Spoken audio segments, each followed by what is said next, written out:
Hello, my friends. Welcome to me, your host, Christian Watson. So, my friends, critical race theory is one of the hottest topics in the American mind right now. You have several states that have either banned it or are trying to ban it.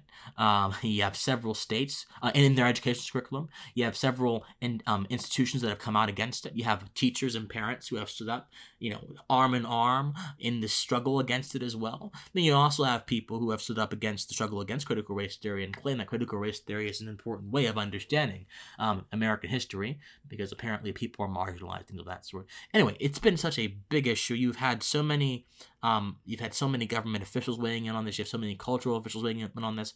It's such a seismic issue of monumental importance. But I think that in the simplicity, in the assumed simplicity of critical race theory, we miss a lot of the reasons as to why it's bad. It's okay to say something is simple, because critical race theory is a grossly simple and perhaps even emaciated excuse for a theory. Theories are supposed to be multifaceted, they're supposed to be dynamic, they're supposed to be adhere to scientific inquiry. Critical race theory does none of that. So I think that it's actually insulting to call it a theory, because theories suggest and imply certain things, certain epistemic steps that critical race theory outright, by its very existence, by its very foundational tenets, refuses to take. But that's a different story.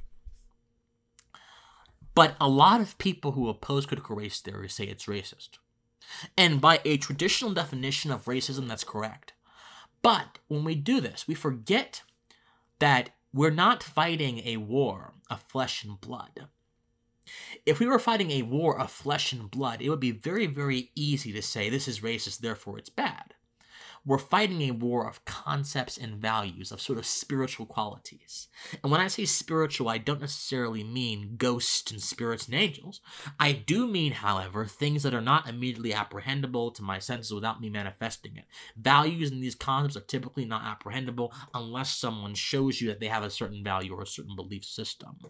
So we have to take our insights from the sort of material realm and go up to the conceptual realm and deal with it there. Because if we deal with it there, we have a much richer understanding of why critical race theory is a bad thing. Now, is it racist? I guess by a traditional definition it is racist, but there's so much more that's wrong with it than just that. So let me pose something to you guys. Let me just try to expand the limits of your thinking a little bit, because this is very important that we have the intellectual firepower that we need to defeat these bad ideas. Critical race theory is essentially the idea that power, privilege, and race, the sort of trifecta of doom, form a sort of impenetrable condition in American society, which constantly assails and holds down marginalized groups at the leisure of dominant classes. For critical race theorists, dominant classes are white people. Let's just be honest. That's what they are. They are white people. They are what they would call them white supremacists. Those are dominant classes.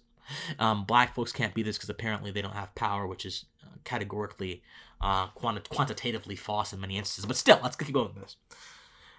When you have a critical race theory mindset, when you believe things I just told you, you view life through a certain way. You view life as the sum of social interactions. You view life solely in the context of social relations. But is life necessarily solely a social thing?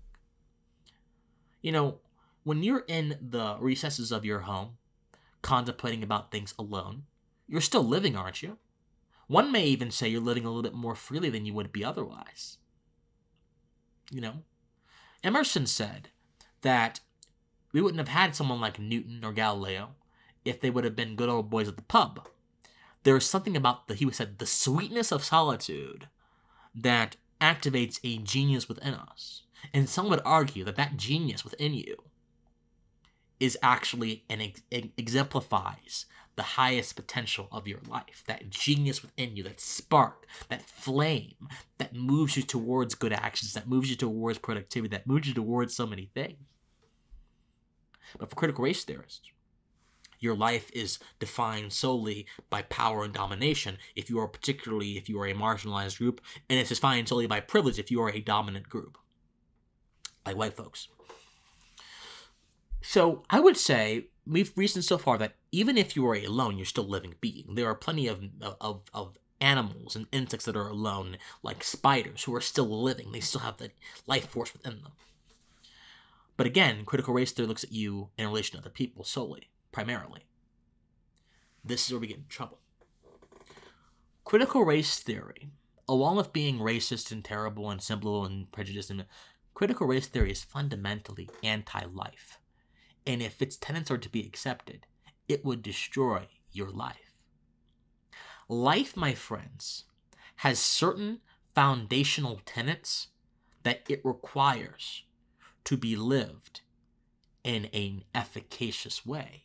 And we're talking about on the base level here. So, for example, there is not a single instance in the animal kingdom of any animal acting solely off of one single factor.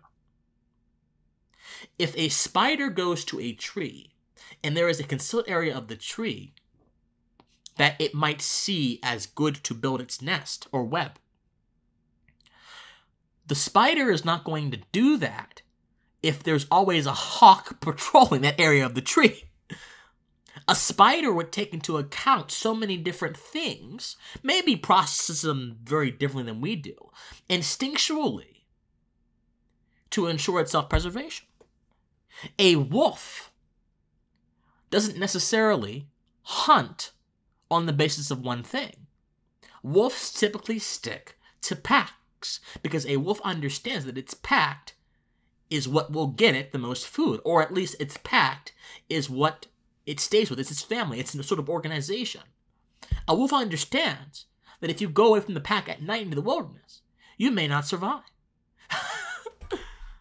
There are so many instances of animal life evaluating the world in a multifaceted way. Instinctually, of course. They don't understand this at the level we understand. We have rationality as human beings.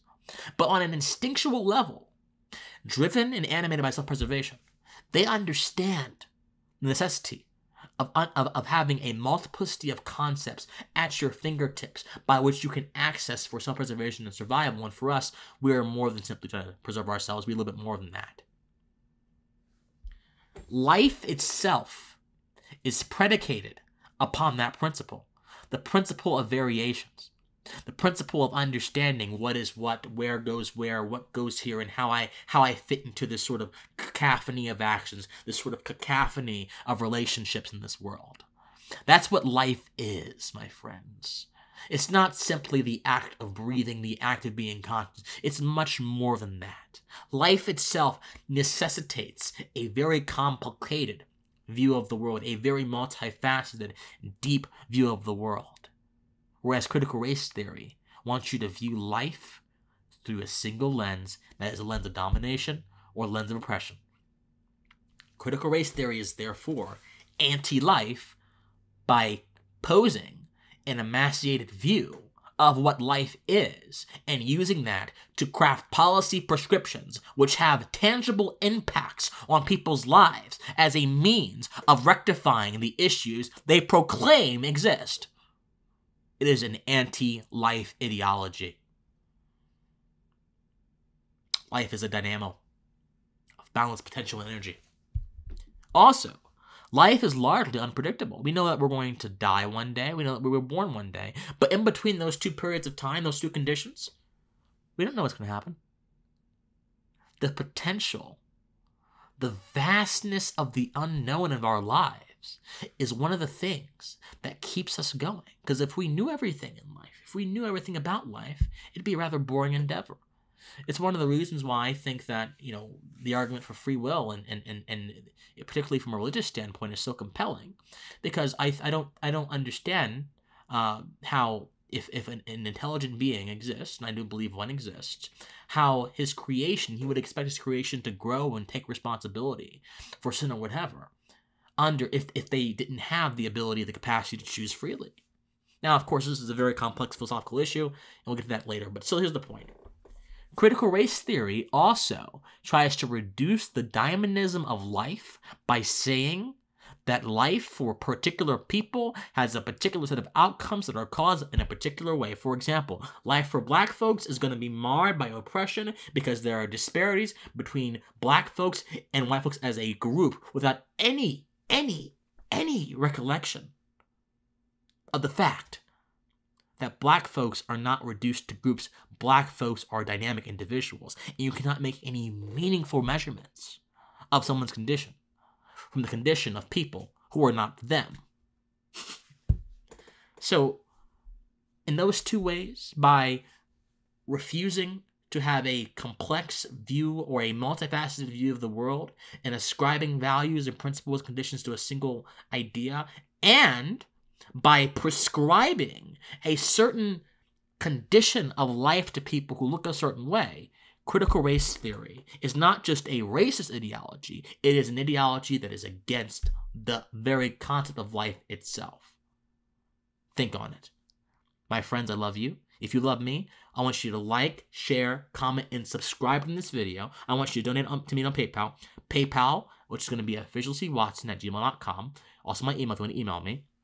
And Patreon, patreon.com/officialcwatson. I love you guys so much.